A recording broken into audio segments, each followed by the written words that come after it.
15% des exportations agroalimentaires françaises vers la Russie sont des fruits et légumes, une filière également exploitée par d'autres pays européens. Mais sans le marché russe, les exportations des autres pays sous embargo devront être écoulées sur le marché français.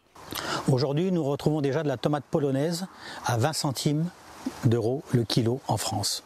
Et ça, pour nous Français, on ne peut pas supporter ça. Le coût de la production pour 1 kilo de tomates, c'est 1 euro. Donc vous voyez déjà la différence de prix que l'on peut avoir avec la Pologne. Autre filière qui a déjà souffert de l'embargo russe, l'exportation porcine. Interdite à cause d'un cas de peste décelé sur des sangliers, l'effet a été immédiat.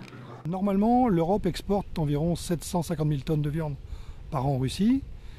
Et donc depuis 6 mois, nous avons perdu l'opportunité de vendre 350 000 tonnes de viande.